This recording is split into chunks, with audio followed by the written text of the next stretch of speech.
नमस्कार दोस्तों, स्वागत है आपका डेल न्यूज़ इंडिया 1.0 में। दोस्तों, अडानी तो बहुत इस समय दिक्कत में आ गए हैं। मोदी को मजबूर कर दिया गया ट्रंप के द्वारा कि समन लो और उसको पहुंचा दो। समन पहुंचा दिया गया, यानी कि लॉ मिनिस्ट्री ने हाई कोर्ट गुजरात से कह दिया कि ये समन है, आप इसको सर्व कर दो अडानी साहब को। वो अहमदाबाद में ही है। अब ये समन पहले कहा जा रहा था कि सर्व ही नहीं होंगे, हिंदुस्तान आ ही नहीं पाएंगे, लेकिन इतना दबाव पड़ा अमेरिका से कि हालात खराब होते चले गए। अंततः अब ये दरवाजे से पता लगना शुरू हो गया कि अडानी के जेल जाने की तैयारी पूरी हो सकती है। उनके दो सबसे बड़े वकील जो अमेरिका के हैं कोशिश करेंगे कि उसको बचा लें, लेकिन भारत के द्वारा यहां पर सॉरी अडानी के खिलाफ कोई इंक्वायरी ना करना देखा जाए तो वो भी उसके खिलाफ जाएगा। लेकिन यहां जिस मुद्दे की चर्चा कर रहे हैं वो मुद्दा है, मोदी अचानक मॉरिशस क्यों जाते हैं।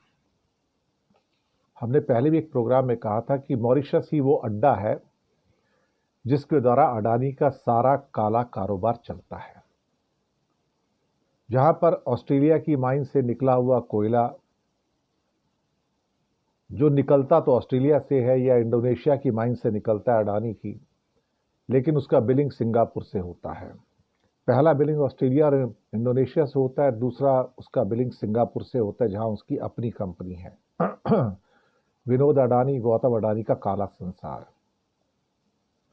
उसके बाद सामान जब भारत में आता है, कोयला भारत में आता है, तो फिर उसका एक और बिलिंग होता है।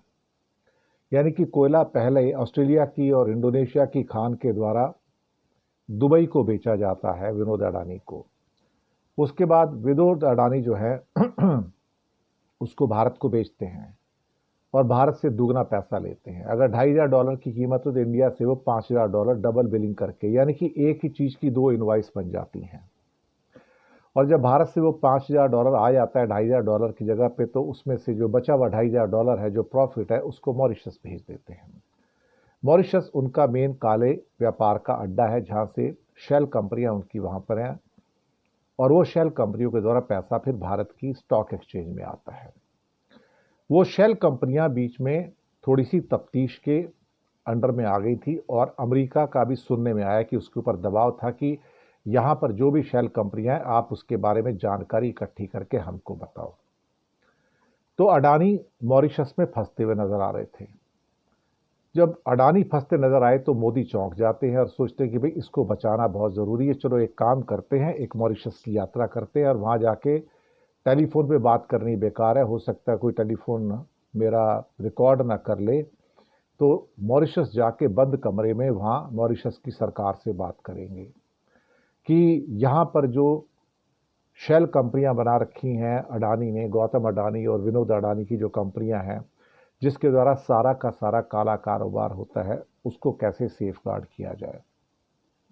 क्या उनको बंद करवा दिया जाए या उनके नाम बदल दी जाए या फिर उनकी ओनरशिप चेंज कर दी जाए, कुछ ऐसा कर दिया जाए जिसके द्वारा कि अडानी के खिलाफ किसी भी किस्म की जो कि इंक्वायरियां होंगी, इंडिया में जो इंक्वायरी होंगी, क्योंकि इंडिया में जब इंक्वायरी होंगी अमेरिका में दोष साबित होने के बाद, तो उन इंक्वायरियों के अंदर ये पता लगाया जाएगा कि जो मॉरिशस से जो पैसा आया है वो पहले कहाँ से आया था और कैसे कमाया गया था। तो फिर वहां से इनके सारे के सारे राज खुल सकते हैं। इसलिए वहां जाके कुछ ऐसा किया जाए कि ये शेल कंपनियों का धंधा या तो वहां पे बंद करवा दिया जाए फॉर टाइम बिंग और कहा जाए कि भाई तुम यहाँ से ऑपरेट मत करो और ये कंपनियां बंद कर दो। बंद करके हो सकता है उनके रिकॉर्ड्स वगैरह भी गायब कर दी जाए ताकि अडानी को भविष्य में आने वाली जो परेशानियां हैं वाया मॉरिशस उसको पहले से ही समाप्त किया जा सके।